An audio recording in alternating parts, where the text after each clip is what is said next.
तो हेलो दोस्तों, good morning. Welcome back to another video. मैं राहुल सिंह राजपूत स्वागत करता हूं आप सभी का इंडिया के नंबर 1 स्टडी चैनल, जिसका नाम क्या है, क्रैक कंपटीशन विद RSR। तो गाइज, आज की इस वीडियो में हम लोग डिस्कस करने वाले हैं इंडियन ज्योग्राफी यानी भारत का भूगोल पार्ट 1।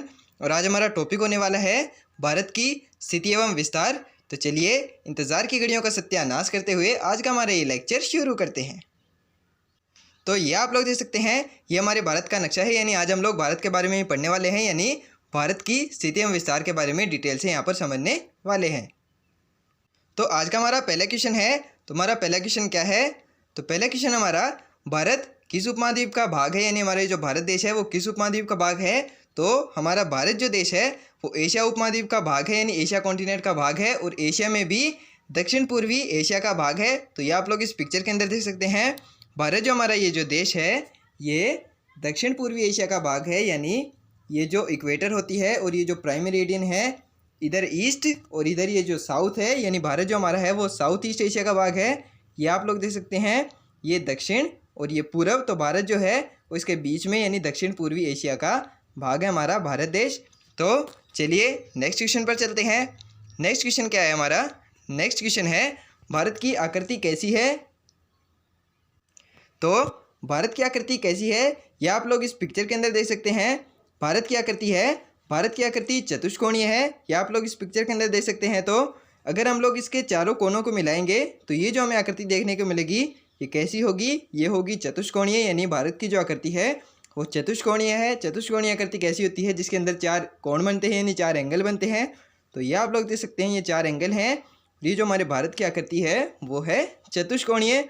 और भारत की एक और आकृति है, इसको प्राचीन काल में सोने की चिड़िया भी कहा जाता था।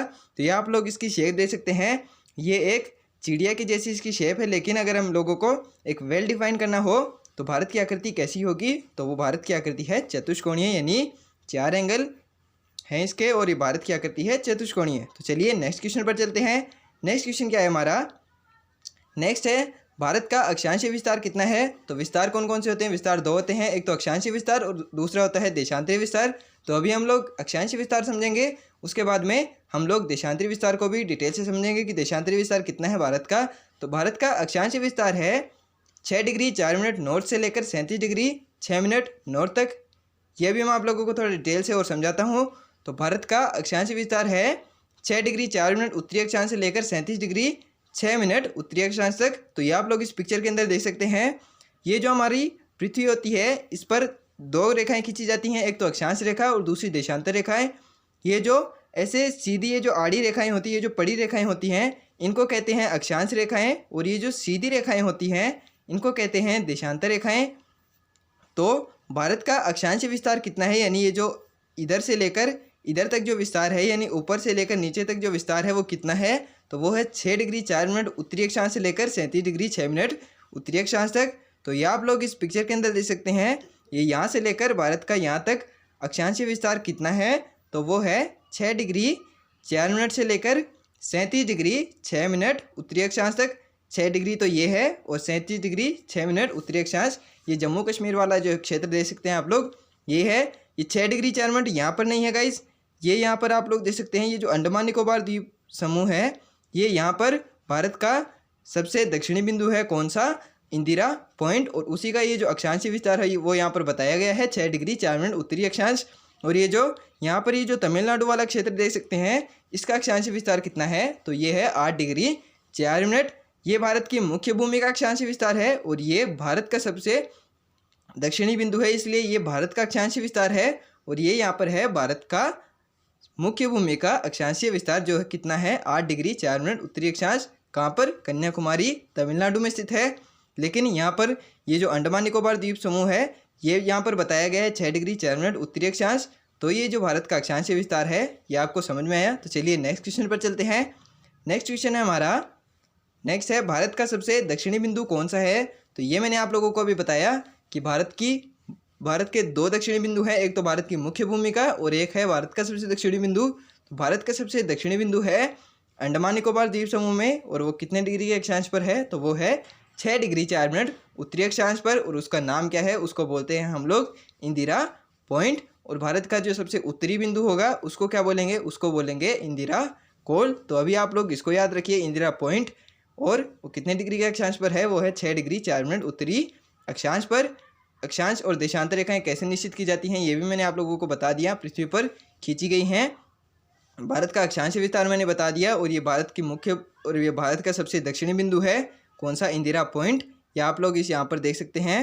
अगर मैं इसको थोड़ा सा इधर कर दूँ तो आप लोग ये देख सकते हैं, ये जो इंदिरा पॉइंट, ये जो अंडमान निकोबार द्वीप समूह है, इसी को बोलते हैं इंदिरा पॉइंट। और ये भारत का सबसे दक्षिणी बिंदु है, और भारत की मुख्य भूमि का सबसे दक्षिणी बिंदु है तमिलनाडु वाला। और ये तो है 6 डिग्री 4 मिनट, और ये है 8 डिग्री 4 मिनट उत्तरी अक्षांश। तो चलिए नेक्स्ट क्वेश्चन पर चलते हैं। नेक्स्ट क्वेश्चन क्या है हमारा? नेक्स्ट है, भारत की मुख्य भूमि का सबसे दक्षिणी बिंदु कौन सा है? तो ये मैंने आपको पहले ही बता दिया है। भारत का सबसे दक्षिणी बिंदु है इंदिरा पॉइंट, और भारत की मुख्य भूमि का सबसे दक्षिणी बिंदु है कन्याकुमारी। और वो कहाँ पर है? वो है तमिलनाडु में। और वो कितने डिग्री के अक्षांश पर है? तो वो है 8 डिग्री 4 मिनट उत्तरी अक्षांश पर। या आप लोग इस पिक्चर के अंदर भी देख सकते हैं। ये जो है हमारा यहाँ पर, ये तमिलनाडु वाला जो क्षेत्र है, यहाँ पर भारत की मुख्य भूमि का सबसे दक्षिणी बिंदु है। और वो कितने हैं? 8 डिग्री 4 मिनट उत्तरी अक्षांश। ये एन नॉर्थ को रिप्रेजेंट करता है, यानी उत्तरी अक्षांश को। और ये जो देशांतरी विस्तार है हमारा, इसको हम लोग ईस्ट से डिफाइन करेंगे और इसको नॉर्थ से डिफाइन करेंगे। नॉर्थ से क्यों? क्योंकि ये आप लोग देख सकते हैं, ये जो हमारा भारत देश है, ये 0 डिग्री जो इक्वेटर होती है उसके नॉर्थ में स्थित है, और ये जो प्राइम मेरिडियन होती है इसके ईस्ट में स्थित है। इसीलिए हम भारत के अक्षांशीय विस्तार को तो नॉर्थ से रिप्रेजेंट करते हैं, और ये जो देशांतरी विस्तार है उसको हम लोग करते हैं ईस्ट से, यानी पूर्वी देशांतर बोलते हैं। और ये जो अक्षांशीय विस्तार है उसको बोलते हैं हम लोग उत्तरी अक्षांश। इसे रिप्रेजेंट करते हैं। क्यों? क्योंकि जो अक्षांश है हमारा, अक्षांशीय विस्तार है, वो 0 डिग्री के इस साइड है, यानी नॉर्थ में है, यानी उत्तर में है। और ये जो 0 डिग्री प्राइम मेरिडियन है, देशांतरी विस्तार, इसके ईस्ट के अंदर है, यानी पूरा इधर लाई करता है। कौन? हमारे ये जो भारत देश है। इसीलिए हम इसको पूर्वी देशांतर के अंदर रिप्रेजेंट करते हैं देशांतरी विस्तार को। तो अभी हम लोग अक्षांशीय विस्तार के बारे में पढ़ रहे हैं। तो भारत की मुख्य भूमि का अक्षांशीय विस्तार है 8 डिग्री 4 मिनट, और ये कहाँ पर है? तमिलनाडु कन्याकुमारी में ये स्थित है। तो चलिए नेक्स्ट क्वेश्चन पर चलते हैं। नेक्स्ट क्वेश्चन क्या है हमारा? नेक्स्ट है, भारत का सबसे उत्तरी बिंदु कौन सा है? तो ये आप लोग देख सकते हैं, भारत का सबसे उत्तरी बिंदु है जम्मू कश्मीर में। वर्तमान में ये जम्मू कश्मीर में नहीं है, क्योंकि जम्मू कश्मीर का डिवाइडेशन हो चुका है। और वर्तमान में भारत का सबसे उत्तरी बिंदु है लद्दाख में। और वो कहाँ पर, और वो कितने डिग्री अक्षांश पर है? वो है 37 डिग्री 6 मिनट उत्तरी अक्षांश पर। और उसको क्या बोलते हैं? उसको बोलते हैं इंदिरा कोल। ये मैंने आपको पहले ही बताया था।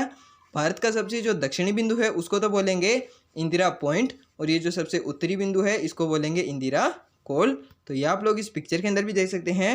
ये जो हमारा लद्दाख वाला जो क्षेत्र है, यहाँ पर है भारत का सबसे उत्तरी बिंदु, और इसको क्या बोलेंगे? इसको बोलेंगे इंदिरा कोल। और ये कितने डिग्री अक्षांश पर स्थित है?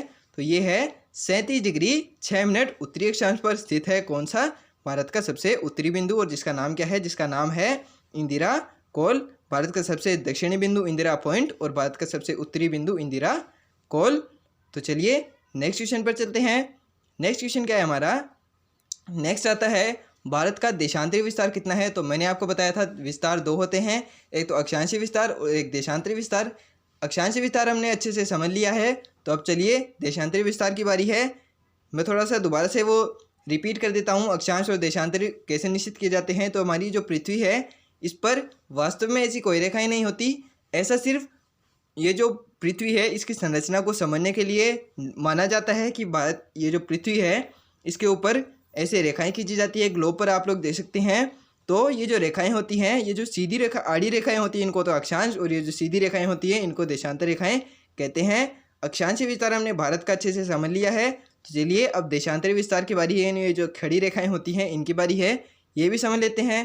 तो ये क्या है? भारत का देशांतरी विस्तार कितना है? तो भारत का देशांतरी विस्तार है 68 डिग्री 7 मिनट ईस्ट से लेकर 97 डिग्री 25 मिनट ईस्ट तक भारत का देशांतरी विस्तार है। और ईस्ट ही क्यों लिया, ये मैंने आपको बता दिया है, क्योंकि ये प्राइम मेरिडियन के ईस्ट में स्थित है। प्राइम मेरिडियन किसको कहते हैं?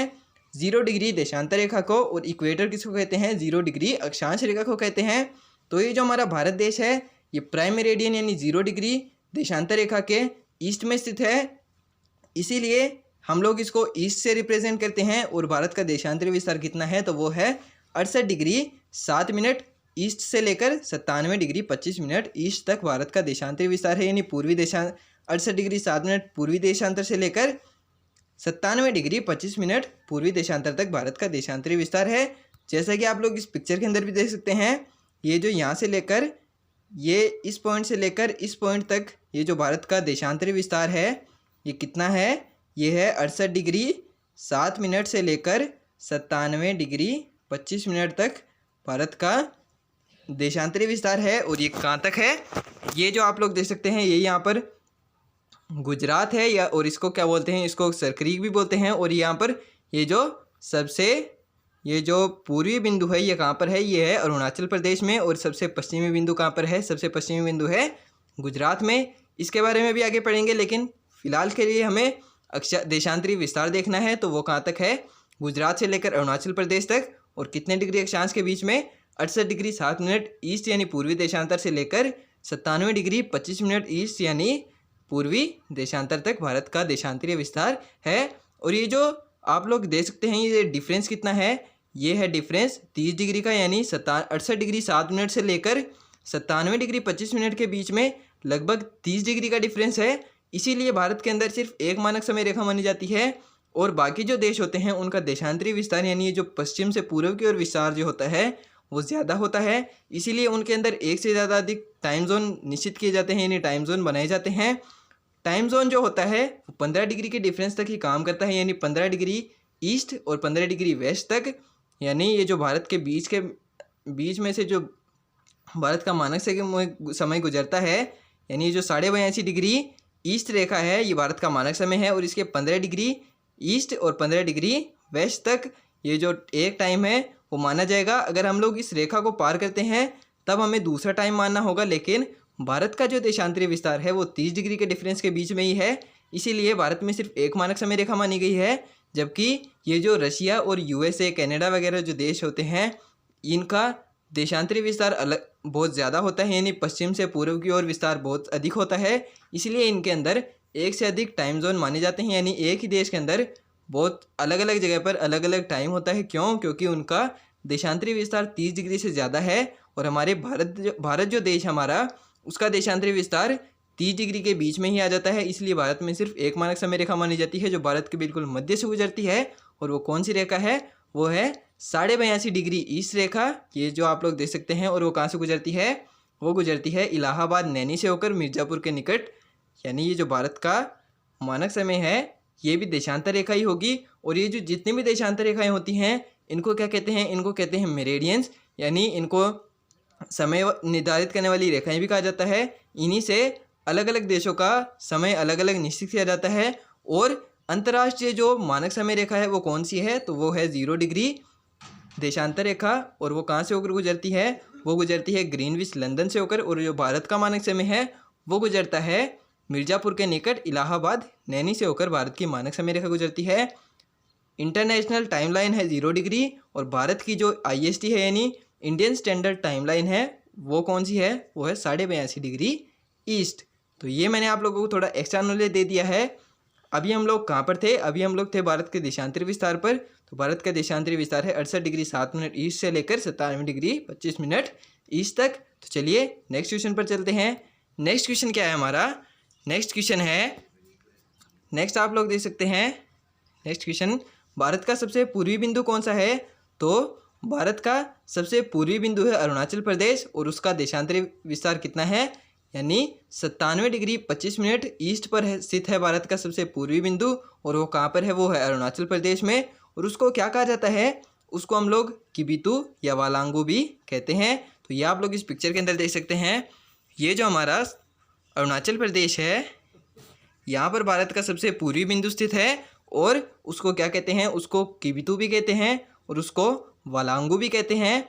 गाइस मैं पहले UPSC के लिए क्लास लेकर आता था, लेकिन अभी मैं इतना थोड़ा विस्तार के अंदर जा नहीं सकता, क्योंकि ये सिर्फ ये जो कॉम्पिटिटिव एग्ज़ाम है छोटी छोटी उनके लिए मैं बना रहा हूँ। तो आप लोग को मैं थोड़ा सा और डिटेल के अंदर चला जाता हूँ, बहुत ज़्यादा डिटेल के अंदर चला जाता हूँ, तो आप लोगों के लिए बेनिफिशियल ही होगा, क्योंकि अगर हम लोग जितनी गहराई से समझेंगे उतनी चीज़ें हमें समझ में आने लगेंगी। तो चलिए देख लेते हैं भारत का सबसे पूर्वी बिंदु कौन सा है।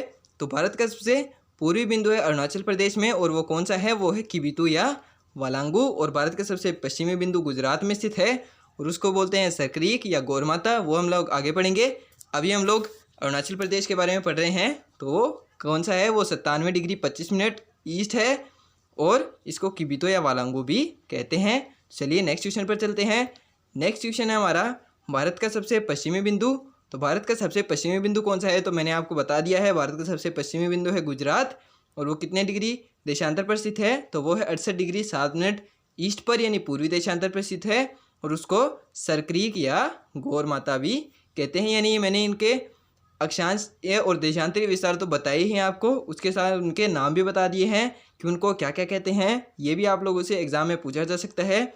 तो ये जो भारत का सबसे पश्चिमी बिंदु है यानी गुजरात में जो स्थित है, उसको कहते हैं सरक्रीक, या इसको गौरमाता भी पूछा जा सकता है आपसे। तो और इसका देशांतरी विस्तार भी आप लोग याद रखिएगा, तो वो कितना है, 68 डिग्री 7 मिनट ईस्ट।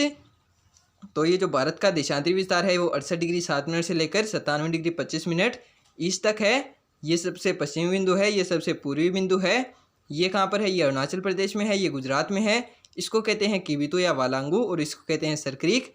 और ये जो भारत का सबसे दक्षिणी बिंदु, ये नहीं है, भारत का सबसे दक्षिणी बिंदु इधर इंदिरा, ये जो अंडमान निकोबार द्वीप समूह है यहाँ पर है, और उसको कहते हैं इंदिरा पॉइंट। और ये जो भारत का सबसे उत्तरी बिंदु है वो कहाँ पर है, वो है लद्दाख के अंदर, और उसका देशांतरी विस्तार कितना है, तो वो है 37 डिग्री 6 मिनट पर, और उसको कहते क्या है, उसको कहते हैं इंदिरा कॉल। तो ये मैंने आप लोगों को देशांतरीय और अक्षांशीय विस्तार समझा दिया है बहुत ही डिटेल से। चलिए नेक्स्ट क्वेश्चन पर चलते हैं। नेक्स्ट क्या है हमारा, नेक्स्ट है भारत का स्थलाकृत मानचित्र कौन सा संगठन बनाता है, यानी जो भारत का मैप है वो कौन सा संगठन बनाता है, कौन सी ऑर्गेनाइजेशन बनाती है। तो ये आप लोग देख सकते हैं, सर्वे ऑफ इंडिया जो है वो भारत का नक्शा बनाती है। यानी ये जो भारत का नक्शा आप लोग देख सकते हैं, ये कौन बनाता है, ये बनाता है सर्वे ऑफ इंडिया। तो चलिए नेक्स्ट क्वेश्चन पर चलते हैं। नेक्स्ट क्वेश्चन क्या है हमारा, भारत की सबसे उत्तरी बिंदु से लेकर दक्षिणी बिंदु तक की दूरी कितनी है, यानी ये जो आप, और वो कितनी है, 3214 किलोमीटर। या आप लोग इस पिक्चर के अंदर देख सकते हैं, यानी ये जो भारत का सबसे उत्तरी बिंदु और ये जो सबसे दक्षिणी बिंदु है, इसके बीच की दूरी, सबसे दक्षिणी बिंदु आप लोग याद रखिएगा ये है। तो ये जो दूरी है ये कितनी है, यानी ये जो सबसे उत्तरी बिंदु है और सबसे दक्षिणी बिंदु है, इसके बीच की दूरी कितनी है, तो वो है 3214 किलोमीटर। यानी ये जो आप लोग देख सकते हैं, भारत के सबसे दक्षिणी बिंदु और सबसे उत्तरी बिंदु के बीच की जो दूरी है वो कितनी है, वो है 3214 किलोमीटर। और भारत की सबसे पूर्वी बिंदु से लेकर सबसे पश्चिमी बिंदु तक की दूरी कितनी है, तो वो है 2933 किलोमीटर। तो ये आप लोग देख सकते हैं, ये भारत का सबसे पश्चिमी बिंदु है और ये भारत का सबसे पूर्वी बिंदु है, तो इसके बीच की दूरी कितनी है, ये है 2933 किलोमीटर। यानी ये जो भारत का सबसे उत्तरी और दक्षिणी बिंदु है, इसके बीच की तो 3214 किलोमीटर, और ये जो भारत का सबसे पश्चिमी और सबसे पूर्वी बिंदु है, इसके बीच की दूरी है 2933 किलोमीटर। और अक्षांशीय और देशांतरी विस्तार मैंने आपको पहले बता दिए हैं, तो इनको आप लोग जरूर से याद रखिएगा, ये आपसे एज इट इज़ आपके एग्जाम में पूछे जा सकते हैं। तो चलिए नेक्स्ट क्वेश्चन पर चलते हैं। नेक्स्ट क्वेश्चन क्या है हमारा, नेक्स्ट है भारत का कुल क्षेत्रफल कितना है। तो भारत का कुल क्षेत्रफल कितना है, तो ये आप लोग देख सकते हैं, भारत का कुल क्षेत्रफल है 32,87,263 किलोमीटर स्क्वायर। किलोमीटर स्क्वायर क्यों लिखा, क्योंकि ये क्षेत्रफल है, ये हमने परिधि नहीं नापी है, ये है पूरा क्षेत्रफल, यानी इसके अंदर ये जो अंदर का क्षेत्रफल होता है वो भी नापा जाता है, इसलिए इसको हम लोग किलोमीटर स्क्वायर के अंदर डिफाइन करते हैं। तो भारत का जो कुल क्षेत्रफल है वो कितना है, तो वो है 32,87,263 किलोमीटर स्क्वायर। ये आप लोग देख सकते हैं, ये भारत की सिर्फ बाउंड्री की लंबाई नहीं है गाइज, ये भारत का पूरा क्षेत्रफल है। ये आप लोग देख सकते हैं, ये जो अगर हम लोग इसका ये जो अंदर का भी अगर नापते हैं तो वो कितना होता है, 32,87,263 किलोमीटर स्क्वायर भारत का कुल क्षेत्रफल है। और भारत के सबसे पूर्वी तथा दक्षिणी बिंदु की मैंने दूरी आपको पहले ही बता दी है, ये है 3214 किलोमीटर और ये है 2933 किलोमीटर। और ये जो भारत का क्षेत्रफल है पूरा वो कितना है, 32,87,263 किलोमीटर स्क्वायर। इनको आप लोग ऐसे सीधे याद रखिएगा, क्योंकि ये आपसे एज इट इज़ एग्जाम में पूछे जा सकते हैं। तो चलिए नेक्स्ट क्वेश्चन पर चलते हैं। नेक्स्ट क्वेश्चन क्या है हमारा, भारत पूरी दुनिया के कुल क्षेत्रफल का कितना प्रतिशत भाग है, यानी ये जो मैंने आपको बताया अभी, भारत का जो क्षेत्रफल है 32,87,263 किलोमीटर स्क्वायर, तो वो जो है पूरी दुनिया के क्षेत्रफल का कितना है, तो वो है 2.4%। यानी पूरी दुनिया का जो क्षेत्रफल है, भारत का क्षेत्रफल, उसका सिर्फ 2.4% ही भाग है। और इस 2.4% भाग के अंदर जनसंख्या कितनी रहती है, उसके अंदर रहती है पूरी दुनिया की 17.5% जनसंख्या केवल भारत के अंदर निवास करती है। और इसका क्षेत्रफल कितना है, सिर्फ 2.4%। यानी पूरी दुनिया का जो क्षेत्रफल है उसका सिर्फ 2.4% भाग भारत में है। और उसकी यानी पूरी दुनिया की जो जनसंख्या है उसका 17.5% भाग जो है वो भारत के अंदर निवास करता है। यानी अकेला भारत जो है पूरी दुनिया की 17.5% जनसंख्या का पालन करता है। और उसका क्षेत्रफल सिर्फ कितना है, वो है 2.4%। और वो 2.4% है कितना, वो है 32,87,263 किलोमीटर स्क्वायर। तो ये आप लोग ज़रूर से याद रखिएगा। चलिए नेक्स्ट चलते हैं। नेक्स्ट क्वेश्चन क्या है हमारा, नेक्स्ट है क्षेत्रफल की दृष्टि से भारत विश्व में कौन से स्थान पर आता है। तो क्षेत्रफल की दृष्टि से भारत कितने स्थान पर आता है, तो वो आता है 7वें स्थान पर। और जनसंख्या की दृष्टि से दूसरे स्थान पर आता है। तो आप लोग आइडिया लगा सकते हैं उसी से जो मैंने आपको पहले बताया था। भारत का क्षेत्रफल तो है पूरी दुनिया का 2.4%, और ये दुनिया में कौन से स्थान पर आता है, 7वें स्थान पर। और जनसंख्या की दृष्टि से भारत कौन से स्थान पर आता है, तो भारत आता है चीन के बाद दूसरे स्थान पर। और कितनी प्रतिशत जनसंख्या, 17.5% जनसंख्या अकेले भारत में निवास करती है। तो ये आप लोग देख सकते हैं भारत विश्व में कौन से स्थान पर आता है क्षेत्रफल की दृष्टि से, तो वो आता है 7वें स्थान पर। और किसके बाद आता है, तो पहले स्थान पर आता है रूस, उसके बाद में आता है कनाडा, उसके बाद में तीसरा आता है चीन, फिर आता है अमेरिका यानी यूएसए, और उसके बाद में ब्राज़ील, फिर छठे स्थान पर आता है ऑस्ट्रेलिया, और 7वें स्थान पर आता है हमारा प्यारा सा देश जो भारत है वो आता है। यानी पहले स्थान पर तो जो है वो आता है रूस, दूसरे पर कनाडा, तीसरे पर चीन, चौथे पर अमेरिका यानी यूएसए, और पाँचवें पर ब्राज़ील, और छठे पर कौन सा आता है, छठे पर आता है ऑस्ट्रेलिया। और ऑस्ट्रेलिया के बाद 7वें स्थान पर आता है हमारा भारत देश। और जनसंख्या की दृष्टि से कौन से, जनसंख्या की दृष्टि से चीन के बाद दूसरे स्थान पर। और पूरी दुनिया की 17.5% जनसंख्या का पालन करता है अकेला भारत।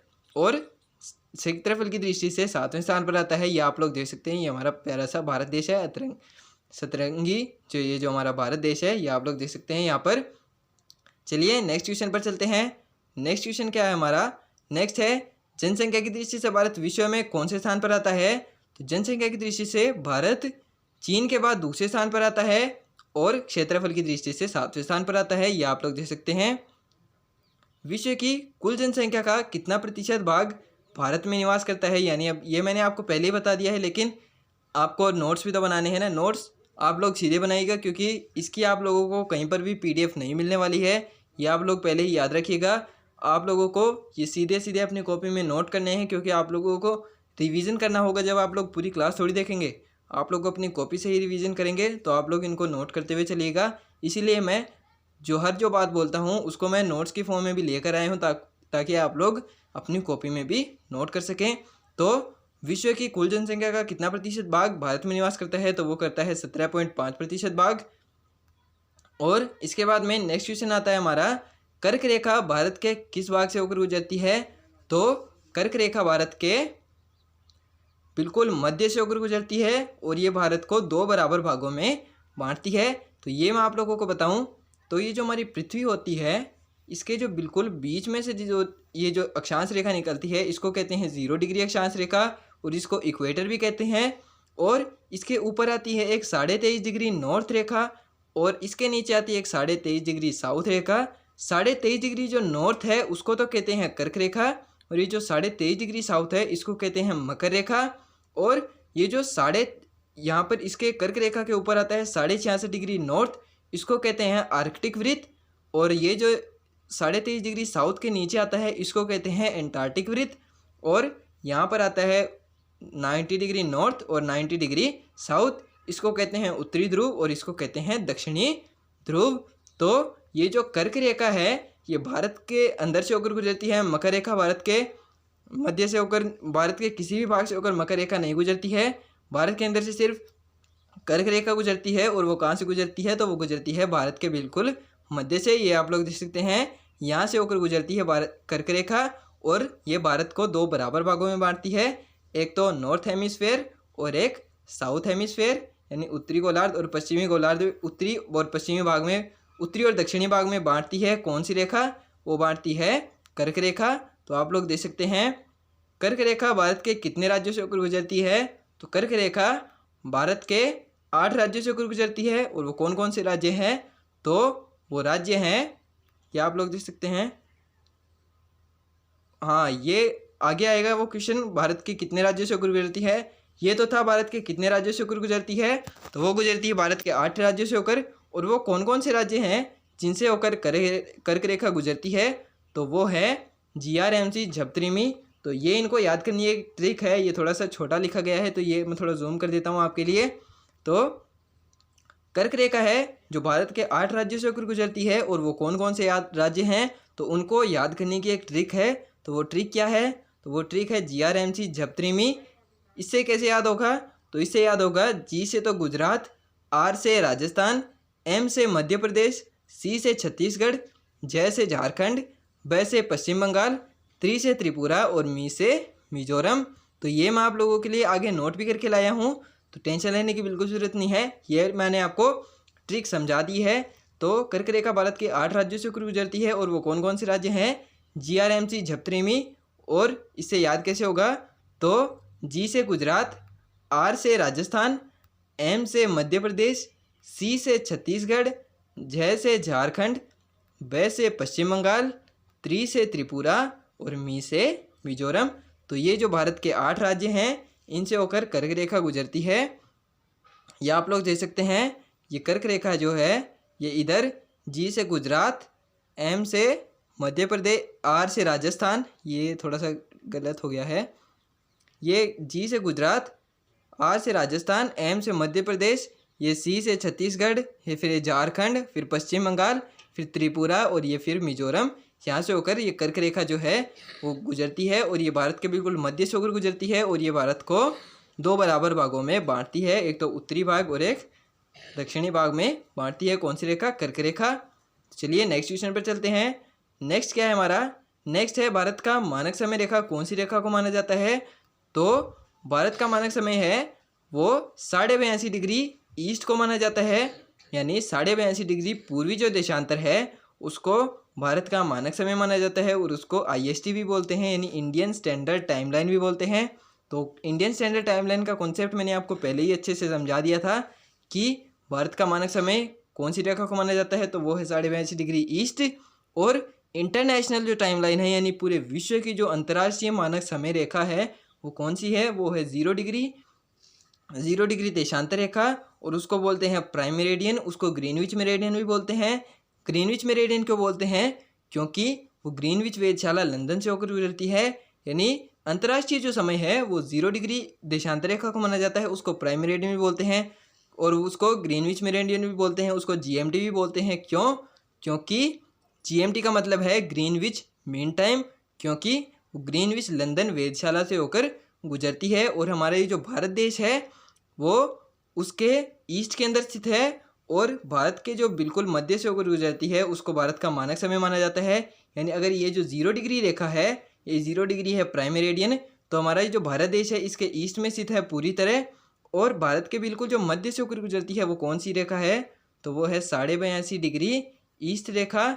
ईस्ट इसलिए माना क्योंकि ये प्राइम मेरिडियन के ईस्ट में स्थित है, और इसको IST भी बोलते हैं।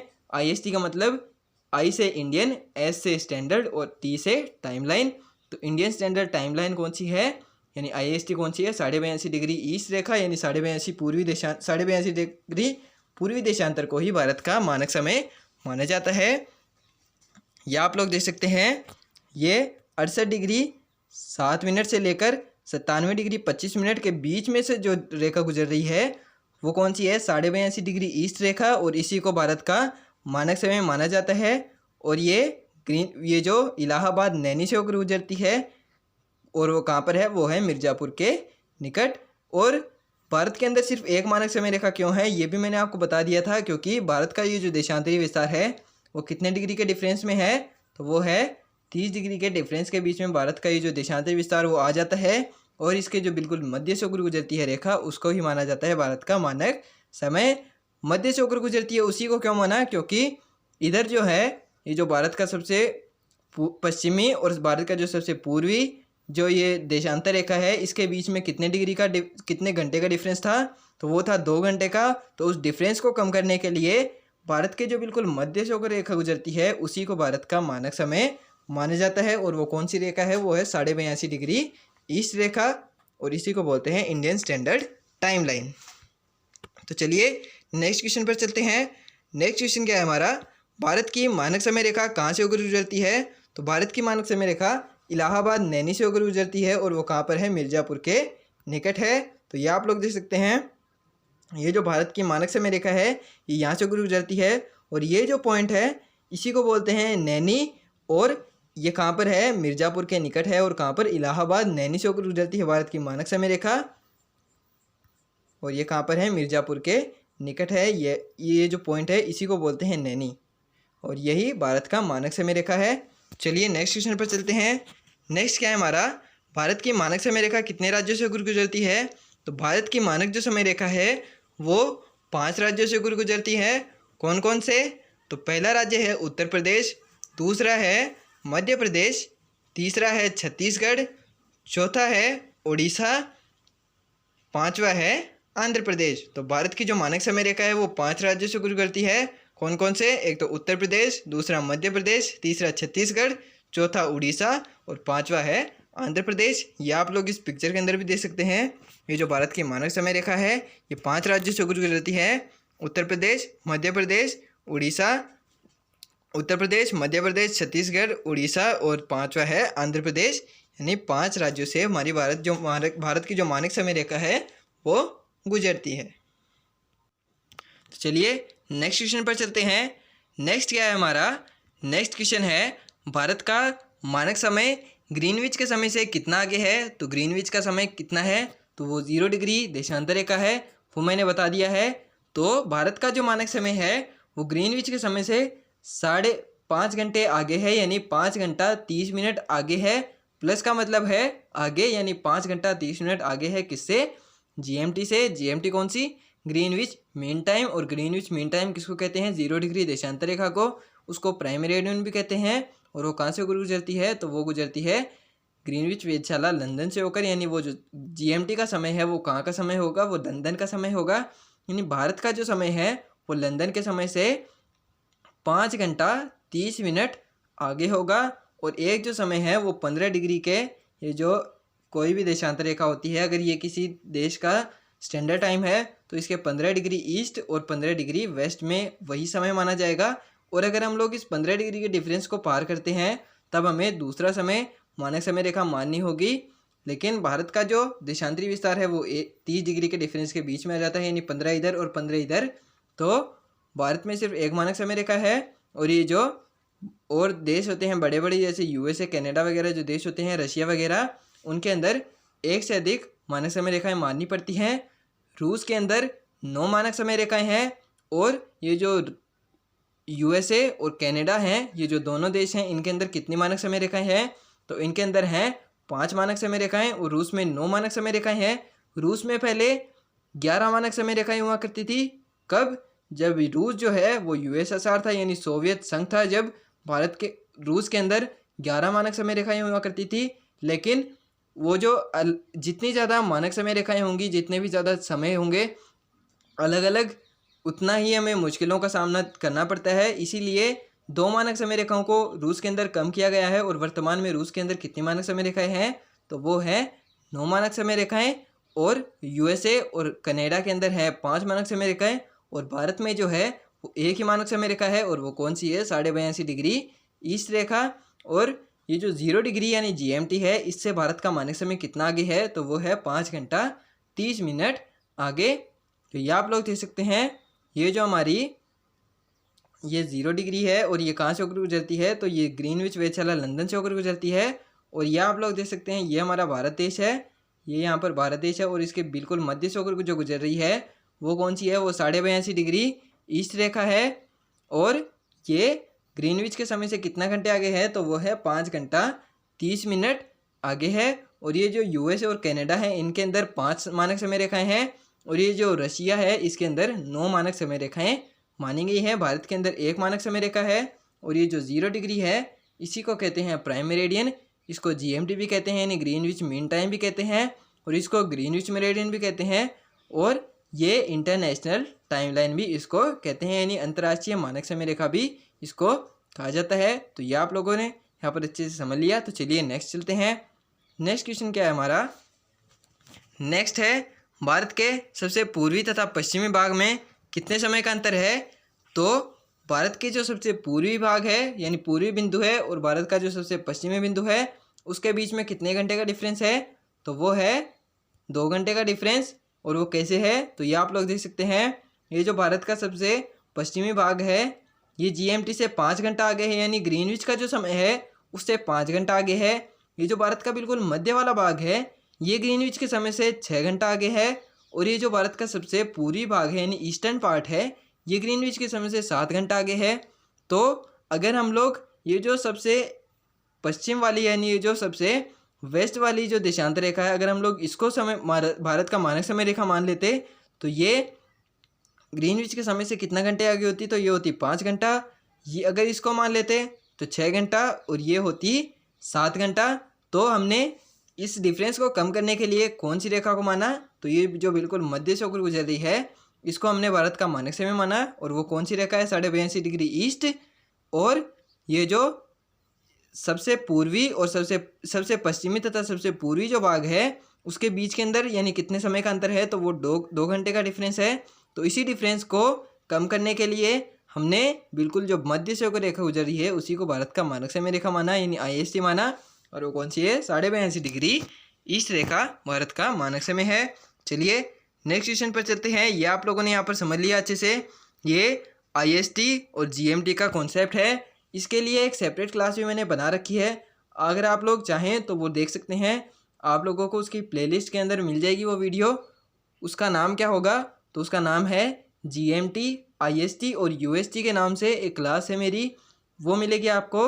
जीके जीएस इंपॉर्टेंट टॉपिक नाम से एक प्लेलिस्ट बनी हुई है, उसके अंदर आप लोग देख सकते हैं। और उसके अंदर आप लोग ये जो जीएसटी, आईएसटी, यूएसटी ये जो जितनी भी देशांतर रेखाएँ हैं, जितने भी मानक समय हैं, टाइम जोन्स हैं, ये कैसे बनाए जाते हैं उसकी आप लोगों को एक सेपरेट क्लास मिल जाएगी। तो वो आप लोगों को प्लेलिस्ट के अंदर मिल जाएगी। उसकी प्लेलिस्ट की लिंक आप लोगों को या तो डिस्क्रिप्शन में मिल जाएगी या आप लोग देख सकते हैं मेरे चैनल पर जाकर प्लेलिस्ट वाले सेक्शन में। तो वो मिलेगी आपको जीके जीएस इंपॉर्टेंट टॉपिक के नाम से मिलेगी। उसके अंदर मैंने टाइम जोन्स कैसे बनाए जाते हैं और ये जो भारत का मानक समय है वो कैसे माना गया है उसके ऊपर एक सेपरेट क्लास बना रखी है। ये यहाँ पर यूपीएससी की क्लास नहीं चल रही इसलिए मैं थोड़ा सा ज़्यादा एक्सप्लेन नहीं कर रहा हूँ, ऊपर से आप लोगों को मैंने चीज़ें बता दी हैं। तो ये आप लोग अगर आप लोगों को और ज़्यादा गहराई में समझना है ये जो टाइम कॉन्सेप्ट कैसे बनाए जाते हैं तो वो आप लोग उस क्लास के अंदर समझ सकते हैं। वैसे मैंने आप लोगों को यहाँ पर बहुत ही डिटेल से समझा दिया है कि भारत का मानक समय कैसे माना जाता है, लेकिन ज़्यादा टाइम वेस्ट करना सही नहीं होगा। चलिए आगे बढ़ते हैं। आगे क्या है हमारा क्वेश्चन, आगे हमारा भारत के सबसे पूर्वी तथा पश्चिमी देशांतर रेखाओं के बीच कितने डिग्री का डिफरेंस है, तो वो है 30 डिग्री का डिफरेंस। यानी ये जो मैंने बताया था आपको, ये जो भारत की ये जो सबसे पश्चिमी और सबसे पूर्वी बिंदु में से जो देशांतर रेखा गुजरती है इसके बीच में डिफरेंस कितना है, तो वो है 30 डिग्री। और इसीलिए भारत में सिर्फ एक मानक समय रेखा मानी गई है। और अगर ये 30 डिग्री से ज़्यादा डिफरेंस होता तो हमें दूसरी मानक समय रेखा भी माननी पड़ती, कहाँ पर, भारत के अंदर। तो चलिए नेक्स्ट क्वेश्चन पर चलते हैं। कर्क रेखा तथा भारत की मानक समय रेखा कहाँ पर एक दूसरे को काटती है। यानी मैंने जो कर्क रेखा आपको बताई थी 23.5 डिग्री नॉर्थ रेखा, और ये जो भारत की मानक समय रेखा है 82.5 डिग्री ईस्ट रेखा। तो ये जो दोनों रेखाएं हैं ये एक दूसरे को जहाँ पर काटती हैं वो कौन सा क्षेत्र है, तो वो है कर्क रेखा तथा भारत की मानक समय रेखा मध्य प्रदेश तथा छत्तीसगढ़ की सीमा के पास एक दूसरे को काटती हैं। यानी मध्य प्रदेश और ये जो छत्तीसगढ़ की जो सीमाएं हैं यानी उनकी जो बाउंड्री है उनके आसपास जो है कर्क रेखा तथा भारत की मानक समय रेखा एक दूसरे को काटती है। और मध्य प्रदेश में कौन सा क्षेत्र है, तो मध्य प्रदेश में सिंगरौली वाला क्षेत्र तथा छत्तीसगढ़ में कोरिया वाला क्षेत्र है, जहाँ पर कर्क रेखा तथा भारत की मानक समय जो रेखा है यानी आईएसटी 82.5 डिग्री ईस्ट, और ये जो कर्क रेखा है 23.5 डिग्री नॉर्थ रेखा, ये एक दूसरे को काटती है। मध्य प्रदेश में सिंगरौली तथा छत्तीसगढ़ में कोरिया वाला जो क्षेत्र है, यानी इनकी जो बाउंड्री वाला क्षेत्र है वहाँ पर ये एक दूसरे को दोनों रेखाएं काटती हैं। चलिए नेक्स्ट क्वेश्चन पर चलते हैं। नेक्स्ट क्वेश्चन क्या है हमारा? नेक्स्ट है भारत की स्थलीय सीमा की लंबाई कितनी है? यानी भारत की जो ये जो बाउंड्री है, यानी ये जो भारत हमारे जो देश है, ये जो दूसरे देशों के साथ सीमा बनाता है, ये कितनी है? तो ये है 15,200 किलोमीटर। यानी भारत की जो कुल बाउंड्री की लंबाई है वो कितनी है? तो वो है 15,200 किलोमीटर। या आप लोग देख सकते हैं ये जो स्थलीय सीमा की लंबाई है, इसके अंदर ये वाली सीमा काउंट नहीं होगी क्योंकि ये समुद्री सीमा है। और यहाँ पर हम लोग किसके बारे में पढ़ रहे हैं? तो हम लोग पढ़ रहे हैं भारत की स्थलीय सीमा के बारे में। यानी ये जो आप लोग ये देख सकते हैं, ये जो बाउंड्री है भारत की, या आप लोग इधर देख सकते हैं, ये जो इतनी बाउंड्री है, जो स्थलीय सीमा की बाउंड्री है वो कितनी है? तो वो है 15,200 किलोमीटर। और भारत कितने देशों के साथ सीमा बनाता है? तो भारत 7 देशों के साथ सीमा बनाता है। तो 7 से आप लोग याद कर सकते हैं कि भारत 7 देशों के साथ सीमा बनाता है। तो 7 से याद हो जाएगा कि भारत 7 देशों के साथ सीमा बनाता है। वो कौन कौन से के साथ बनाता है वो हम लोग आगे पढ़ेंगे, लेकिन फिलहाल के लिए आप लोग ये जान लीजिए कि ये जो भारत की बाउंड्री की लंबाई है, ये जो आप लोग इधर देख सकते हैं, ये कितनी है? तो ये है 15,200 किलोमीटर। चलिए इसके बारे में और डिटेल से पढ़ लेते हैं। आगे क्या दिया हुआ है? भारत कितने देशों के साथ स्थलीय सीमा का निर्माण करता है? तो भारत जो हमारा देश है वो 7 देशों के साथ सीमा का निर्माण करता है। ये थोड़ा सा छोटा आ गया है, तो मैं थोड़ा सा जूम करके दिखाऊं तो भारत जो हमारा देश है वो 7 देशों के साथ सीमा बनाता है। कौन कौन से? तो वो बनाता है, एक तो इसको याद करने की एक ट्रिक है, तो वो भी आप लोग देख सकते हैं। तो इसको याद करने की ट्रिक क्या है? तो इसको याद करने की ट्रिक है बचपन MBA। ब से क्या होगा? बचपन MBA से याद कैसे होगा इसको?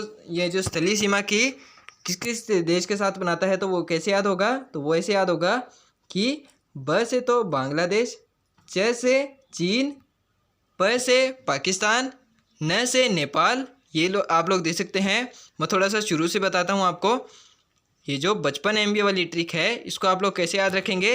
ये बचपन MBA, ब से बांग्लादेश, च से चीन, प से पाकिस्तान, न से नेपाल, M से म्यांमार, B से भूटान और A से अफ़गानिस्तान। तो इसको याद करने की एक ट्रिक है, तो इसको आप लोग दोबारा से देख लीजिए क्योंकि ये बहुत ज़्यादा इंपॉर्टेंट है, क्योंकि ये आपसे एज इट इज़ आपके एग्ज़ाम में पूछी जा सकती है कि भारत कौन कौन से देश के साथ सीमा बनाता है, और किसी भी देश के साथ सीमा पूछी जा सकती है। इसको और आगे ब्रॉड में पढ़ेंगे हम लोग, लेकिन फ़िलहाल के लिए आप लोग ये अच्छे से जान लीजिए। तो इसको आप लोग कैसे याद रखेंगे? तो इसको आप लोग याद ऐसे रखेंगे कि आप जो हैं आपने बचपन के अंदर ही MBA कर लिया है। आप इतने टैलेंटेड इंसान हैं कि आपने बचपन के अंदर ही MBA कर लिया है। इसीलिए ब से क्या होगा? ब से तो होगा बांग्लादेश, च से होगा चीन, प से होगा पाकिस्तान, नल्ला पाकिस्तान, न से होगा नेपाल, और M से होगा म्यांमार, B से होगा भूटान और A से होगा अफ़गानिस्तान। तो ये 7 देश हैं जिनके साथ भारत जो है वो स्थलीय सीमा का निर्माण करता है। ये लैंड बाउंड्री है, ये वाटर बाउंड्री नहीं है, यानी ये सिर्फ स्थलीय सीमा है। इसके अंदर जलीय सीमा को हम लोग काउंट नहीं करेंगे कि भारत कौन कौन से देश के साथ सीमा बनाता है, ये नहीं देख रहे हैं। हम लोग क्या देख रहे हैं? भारत की स्थलीय सीमा किस किस देश के साथ बनती है? तो वो बनती है 7 देशों के साथ, और वो कौन कौन से हैं? वो है बचपन MBA, ब से बांग्लादेश, च से चीन, प से पाकिस्तान, न से नेपाल, M से म्यांमार और B से भूटान और लास्ट में A से अफ़गानिस्तान। तो ये आप लोग देख सकते हैं भारत 7 देशों के साथ सीमा बनाता है। ये इधर ब से तो बांग्लादेश, च से चीन, प से पाकिस्तान, न से नेपाल, M से म्यांमार, B से भूटान और A से अफ़गानिस्तान। ये आप लोग देख सकते हैं। ये भारत 7 देशों के साथ सीमा बनाता है। 7 से आप लोग याद रख सकते हैं भारत 7 देशों के साथ सीमा बनाता है, और वो कितनी? 15,200 किलोमीटर की सीमा बनाता है। और कौन कौन से देशों के साथ? तो 7 देशों के साथ 55 MBA। ब से बांग्लादेश, च से चीन, प से पाकिस्तान, न से नेपाल, म से म्यांमार, बी से भूटान और ए से अफगानिस्तान। तो चलिए ये भी देख लेते हैं। ये तो हमने देख लिया कि भारत ये जो 7 देशों के साथ सीमा बनाता है, तो ये जो 7 देश हैं वो भी तो भारत के राज्यों के साथ सीमा बनाते होंगे ना। तो कौन सा देश भारत के कितने राज्यों के साथ सीमा बनाता है ये भी हम लोग आगे समझ लेते हैं डिटेल से। चलिए नेक्स्ट चलते हैं हम। नेक्स्ट क्या है हमारा? नेक्स्ट क्वेश्चन है श्रीलंका और भारत के बीच कौन सी जल संधि है, यानी लैंड बाउंड्री तो हमने देख ली। ये जो हमने लैंड बाउंड्री तो देख ली कि भारत स्थलीय सीमा का निर्माण कौन कौन से देश के साथ करता है, ये तो हमने अच्छे से समझ लिया। लेकिन भारत जलीय सीमा का भी तो निर्माण करता है।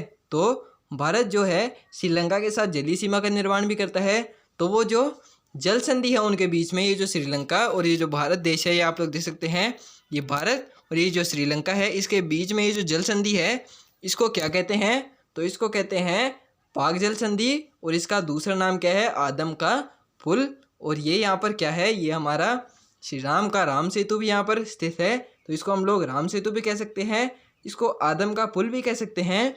और इसका अगर हमें ज्योग्राफी के हिसाब से नाम डिफाइन करना हो तो वो हम लोग क्या कहेंगे? तो वो हम लोग कहेंगे पाक जल संधि। और वो किस किस के बीच में है? तो वो है श्रीलंका और भारत के बीच में। कौन सी संधि? पाक जल संधि। चलिए नेक्स्ट देख लेते हैं। नेक्स्ट क्या है? भारत सर्वाधिक लंबी स्थलीय सीमा किस देश के साथ बनाता है? तो हमने ये तो देख लिया कि भारत 7 देशों के साथ सीमा बनाता है। तो किसी देश के साथ सबसे छोटी भी बनाएगा और किसी देश के साथ सबसे बड़ी भी बनाएगा। तो सबसे बड़ी सीमा किस देश के साथ बनाता है? तो वो बनाता है बांग्लादेश के साथ।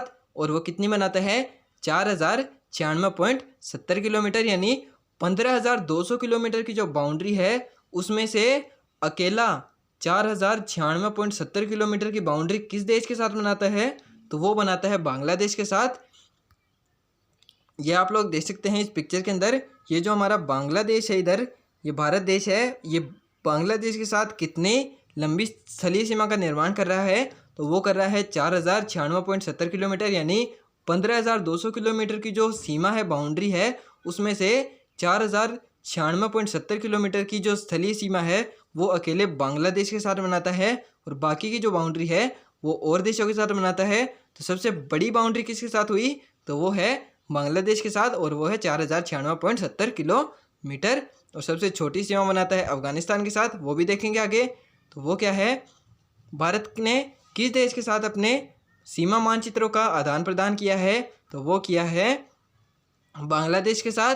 सीमा मानचित्रों का आदान प्रदान से क्या मतलब है? यानी बांग्लादेश के साथ हमारे जो पहले बांग्लादेश जब हमसे अलग नहीं हुआ था तब की बात है, जब हमारी कुछ जो रियासतें थी वो बांग्लादेश के अंदर थी और बांग्लादेश की कुछ रियासतें हमारे भारत देश के अंदर थी। तो जब ये सेपरेट हुआ, अलग हुआ, तब हमारी कुछ ये जो रियासतें थी, देशी रियासतें थी, वो बांग्लादेश के अंदर चली गई और बांग्लादेश की कुछ रियासतें हमारे भारत देश के अंदर आ गई।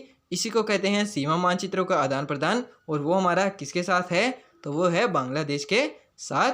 तो ये हमने भी यहाँ पर देख सकते हैं, ये बांग्लादेश है और इसी के साथ हमारे सीमा मानचित्रों का आदान प्रदान किया गया है भारत देश का। चलिए नेक्स्ट क्वेश्चन क्या है? नेक्स्ट क्वेश्चन है भारत सबसे छोटी स्थलीय सीमा किस देश के साथ बनाता है? तो सबसे बड़ी स्थलीय सीमा बांग्लादेश के साथ, और सबसे छोटी स्थलीय सीमा किसके साथ बनाएगा? तो वो बनाएगा अफगानिस्तान के साथ। ये आप लोग देख सकते हैं इधर, ये अफगानिस्तान जो देश है इसके साथ सबसे छोटी स्थलीय सीमा, और ये जो बांग्लादेश है इसके साथ सबसे बड़ी स्थलीय सीमा इधर आप लोग देख सकते हैं, ये अफगानिस्तान। देखने में तो इसकी स्थलीय सीमा ज़्यादा लगती है, लेकिन है वास्तव में बांग्लादेश की। और वो क्यों है? क्योंकि ये जो आप लोग इसकी ये जो सर्करी का आकृति देख सकते हैं, ये जो यहाँ पर अलग अलग जगह पर बहुत ज़्यादा घुमाव देखने को मिलते हैं, इसी के कारण बांग्लादेश के साथ भारत की स्थलीय सीमा ज़्यादा है। किसके मुकाबले? और देशों के मुकाबले। और सबसे छोटी स्थलीय सीमा किसकी है? तो वो है अफगानिस्तान की। और सबसे बड़ी स्थलीय सीमा बांग्लादेश की 4096.70 किलोमीटर।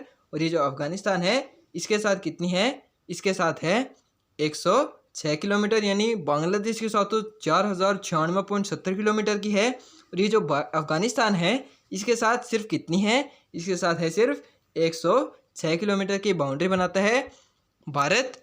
भारत 7 देशों के साथ सीमा बनाता है, सबसे बड़ी बांग्लादेश के साथ और सबसे छोटी अफगानिस्तान के साथ बनाता है। तो भारत के जो पड़ोसी देशों के साथ सीमा के हिसाब से करता हुआ क्रम कौन सा है, यानी भारत का जो पड़ोसी देश हैं उनके साथ ये जो सीमा बनाते हैं उनका घटता क्रम कौन सा है, यानी सबसे ज़्यादा बाउंड्री किसके साथ बनाता है, फिर उससे कम किसके साथ बनाता है और सबसे कम किसके साथ बनाता है, उसका क्रम कौन सा है होगा सही। तो उसका सही क्रम मैंने आपको पहले ही बताया था, जो ट्रिक मैंने बताई थी आपको, ये जो इनको याद करने की ट्रिक मैंने बताई थी, ये जो 7 देश हैं इनको याद करने की एक ट्रिक बताई थी बचपन MBA, तो उसके हिसाब से इसका घटता हुआ क्रम कौन सा होगा, इसका घटता हुआ क्रम भी वही होगा बचपन MBA। बस है बांग्लादेश, यानी सबसे बड़ी सीमा बांग्लादेश के साथ, सबसे उससे छोटी सीमा चीन के साथ, फिर उससे छोटी पाकिस्तान के साथ, फिर उससे छोटी नेपाल के साथ और फिर उससे छोटी म्यांमार के साथ और फिर उसके बाद में भूटान के साथ और सबसे छोटी सीमा किसके साथ, वो होगी अफगानिस्तान के साथ। बांग्लादेश के साथ होगी 4096.70 किलोमीटर और ये जो अफगानिस्तान जो देश है इसके साथ कितनी होगी, वो होगी 106 किलोमीटर की ही सीमा होगी। और यही इनका घटता हुआ क्रम भी है। आपसे अगर बढ़ता हुआ क्रम भी पूछा जाता है तो वो भी आप लोग बता सकते हैं कैसे, क्योंकि अगर घटता हुआ क्रम ऐसे है बचपन MBA तो बढ़ता हुआ क्रम कौन सा होगा, ABMBA च न प च ब, ऐसे आप लोग डिफाइन कर सकते हैं। बढ़ता हुआ और छोटा घटता हुआ क्रम भी आप लोग इससे बता सकते हैं। तो ये इसको याद करने की एक ट्रिक है और वही इनके घटते और बढ़ते हुए क्रम की भी ट्रिक समझ सकते हैं आप लोग। तो इसके आगे नाम नहीं दिया हुआ, नाम भी दिया हुआ है। सबसे पहले बांग्लादेश, फिर चीन, फिर पाकिस्तान, फिर नेपाल, फिर म्यांमार, फिर भूटान, फिर लास्ट में अफगानिस्तान। सबसे बड़ी बांग्लादेश के साथ कितनी 4096.70 किलोमीटर और सबसे छोटी अफगानिस्तान के साथ 106 किलोमीटर और टोटल जो बाउंड्री है वो कितनी होगी, वो होगी 15,200 किलोमीटर। तो ये मैंने आपको यहाँ पर बहुत ही डिटेल से समझा दिया है कि भारत की जो स्थलीय सीमा की लंबाई होगी वो कितनी है, कौन कौन से देश के साथ बनाता है और सबसे ज़्यादा किसके साथ बनाता है, सबसे कम किसके साथ बनाता है, और इसका घटता और बढ़ता क्रम कौन सा है, ये भी मैंने आपको यहाँ पर बहुत ही डिटेल से समझा दिया है। तो चलिए नेक्स्ट चलते हैं। नेक्स्ट क्या है, नेक्स्ट है हमारा भारत सबसे बड़ी स्थलीय सीमा किस देश के साथ बनाता है, तो वो बनाता है बांग्लादेश के साथ। और सबसे छोटी जो सीमा है वो किसके साथ, वो बनाता है अफगानिस्तान के साथ। और इसके बाद में नेक्स्ट क्वेश्चन आता है हमारा, भारत किस देश के साथ अंतर्राष्ट्रीय सीमा नहीं बनाता है, यानी ये जो स्थलीय सीमा है आसपास के जो पड़ोसी देश हैं उनमें सबके साथ स्थलीय सीमा का निर्माण करता है, लेकिन एक जो देश है उसके साथ भारत स्थलीय सीमा का निर्माण नहीं करता है। और वो कौन सी है, वो है श्रीलंका, यानी उसके साथ हमारी कोई भी बाउंड्री नहीं है। उसके साथ सिर्फ एक जल संधि है, वो भी हमारी कोई बाउंड्री नहीं है। वो ये आप लोग देख सकते हैं, ये जो इसके साथ ये जो श्रीलंका जो देश है इधर, ये हमारा भारत देश है और ये जो श्रीलंका है इसके साथ कोई भी हमारी बाउंड्री नहीं है। इसके साथ सिर्फ एक जल संधि है, ये आप लोग देख सकते हैं बीच में ये जो पानी वाला ये जो क्षेत्र है सिर्फ यही है। और इसके साथ एक जल संधि है, वो कौन सी है, वो है पाक जल संधि और इसको हम लोग आदम का पुल भी बोलते हैं। और इसको दूसरा नाम है हमारे जो श्री राम के नाम से है, वो कौन सा है, राम सेतु।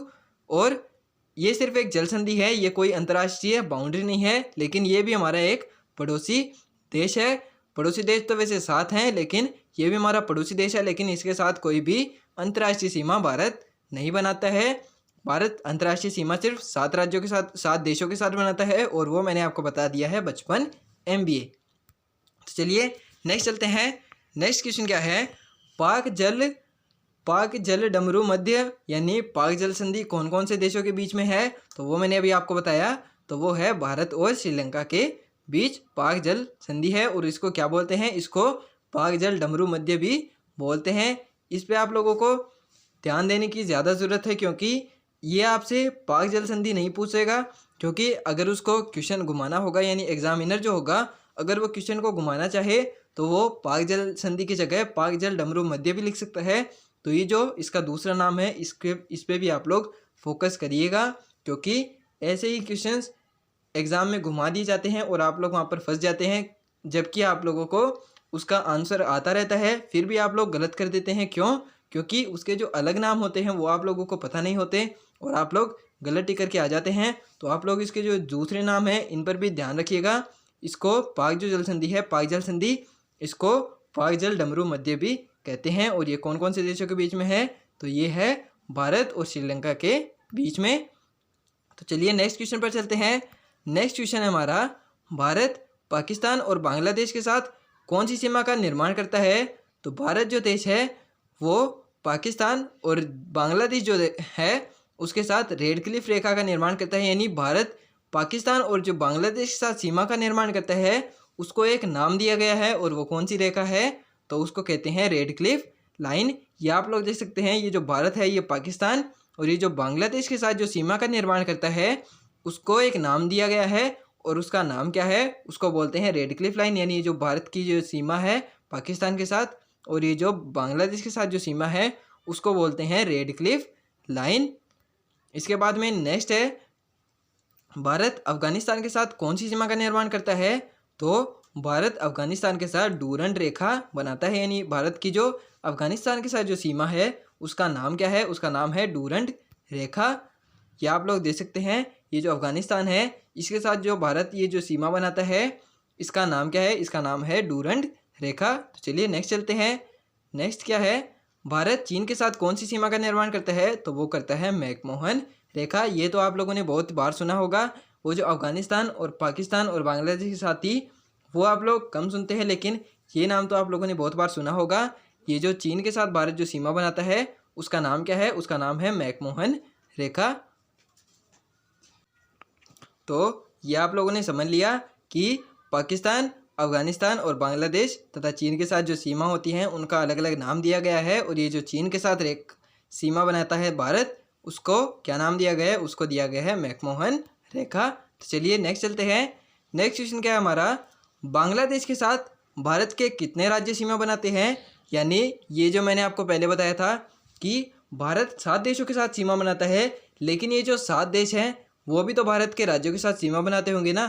तो वो जो देश हैं वो भारत के कौन कौन से राज्यों के साथ सीमा बनाते हैं, तो हम इनको अलग अलग सेपरेट करके पढ़ेंगे कि बांग्लादेश भारत के कितने राज्यों के साथ सीमा बनाता है, चीन कितने राज्यों के साथ सीमा बनाता है, पाकिस्तान कितने राज्यों के साथ सीमा बनाता है, नेपाल कितने के साथ बनाता है, म्यांमार कितने के साथ बनाता है, भूटान और अफगानिस्तान जो है वो भारत के कितने राज्यों के साथ सीमा बनाते हैं। इनको हम लोग अलग अलग करके पढ़ने वाले हैं। चलिए फर्स्ट जो हमारा था बचपन, हम लोग इसको क्रम से ही पढ़ेंगे। तो सबसे पहले कौन सा था हमारा बचपन MBA की ट्रिक में? सबसे पहले था ब, तो ब से आता है बांग्लादेश, और बांग्लादेश भारत के कितने राज्यों के साथ सीमा बनाता है? तो उसकी भारत जो है, बांग्लादेश जो है भारत के 5 राज्यों के साथ सीमा बनाता है, और वो कौन कौन से के साथ बनाता है? तो उसकी भी एक ट्रिक है। तो हमने बांग्लादेश को जब आज़ाद कराया तो बांग्लादेश हमारा मित्र हो गया। यानी जब हमने बांग्लादेश को पाकिस्तान से अलग करके उसको एक अलग देश बना दिया, तब बांग्लादेश के साथ हमारी मित्रता हो गई, और हमने उसको क्या बोला? हमने उसको बोला आ मित्र बगल में। तो इसकी ये ट्रिक बन गई कि बांग्लादेश भारत के कितने राज्यों के साथ सीमा बनाता है? तो बांग्लादेश भारत के 5 राज्यों के साथ सीमा बनाता है, और वो कौन कौन से? तो जब हमने बांग्लादेश को पाकिस्तान से आज़ाद कराकर उसको एक अलग देश बनाया तो वो हमारा मित्र बन गया, और हमने उसको क्या बोला? हमने उसको बोला आ मित्र बगल में। तो आ से क्या होगा? आ से होगा असम, मी से होगा मिजोरम, त्र से होगा त्रिपुरा, और बगल से होगा पश्चिम बंगाल, और मे से मेघालय। तो ये इसको याद करने की एक ट्रिक है कि बांग्लादेश भारत के कितने राज्यों के साथ सीमा बनाता है। तो बांग्लादेश हमारा मित्र है तो हमने उसको बोला आ मित्र बगल में। तो आ से तो होगा असम, मी से होगा मिजोरम, त्र से होगा त्रिपुरा, बगल से होगा पश्चिम बंगाल, और मे से होगा मेघालय। तो ये इसको याद करने की एक ट्रिक है, तो इसको आप लोग ज़रूर से याद करिएगा, क्योंकि ये आपको इनको याद करने में बहुत ज़्यादा आसानी होगी, क्योंकि ये जो सीमाएं हैं इतनी आसानी से याद नहीं रहती। तो अगर आप लोग इनको थोड़ी सी ट्रिक से याद करते हुए चलेंगे तो ये आपको लॉन्ग टाइम के लिए याद रहने वाली हैं। चलिए नेक्स्ट चलते हैं। नेक्स्ट देख लेते हैं आप लोग, ये बांग्लादेश जो है कौन कौन से राज्यों के साथ सीमा बनाता है। तो ये देख सकते हैं आप लोग, आ से क्या था? आ से था असम, तो ये आप लोग देख सकते हैं असम, और आ मित्र, मी से क्या था? मिजोरम, तो ये आप लोग देख सकते हैं इधर मिजोरम, और फिर था त्र से त्रिपुरा, फिर था आ मित्र बगल में, तो बगल से क्या था, बगल से था पश्चिम बंगाल, तो ये यहाँ पर पश्चिम बंगाल देख सकते हैं। और लास्ट में था में से मेघालय, तो यह आप लोग यहाँ पर मेघालय देख सकते हैं। तो बांग्लादेश भारत के 5 राज्यों के साथ सीमा बनाता है। कौन कौन से? आ मित्र बगल में, आ से असम, म से आ मित्र, मी से मिजोरम, त्र से त्रिपुरा और आ मित्र बगल में, तो बगल से पश्चिम बंगाल और में से मेघालय। ये आप लोग यहाँ पर आसानी से देख सकते हैं। तो ये मैंने आपको यहाँ पर बता दिया है कि बांग्लादेश भारत के कितने राज्यों के साथ सीमा बनाता है। तो आज का हमारा ये लेक्चर यहीं पर ख़त्म करते हैं, क्योंकि लेक्चर ऑलरेडी बहुत लंबा हो चुका है। लेक्चर 1 घंटे का हो चुका है। तो आगे की जो चीज़ें हैं वो हम लोग नेक्स्ट क्लास के अंदर कवर करेंगे। तो अगर आपको वीडियो पसंद आया तो वीडियो को लाइक कर देना, शेयर कर देना। और अगर आपको ऐसा लगा कि आप लोगों को आज कुछ सीखने को मिला और अगर आप लोगों को मेरे पढ़ाने का अंदाज अच्छा लगा तो एक कमेंट भी ज़रूर से कर दीजिएगा। और लास्ट में thank you so much guys video को पूरा देखने के लिए। कल की जो आगे की जो चीज़ें हैं हम लोग नेक्स्ट क्लास के अंदर कवर करने वाले हैं। Thank you so much.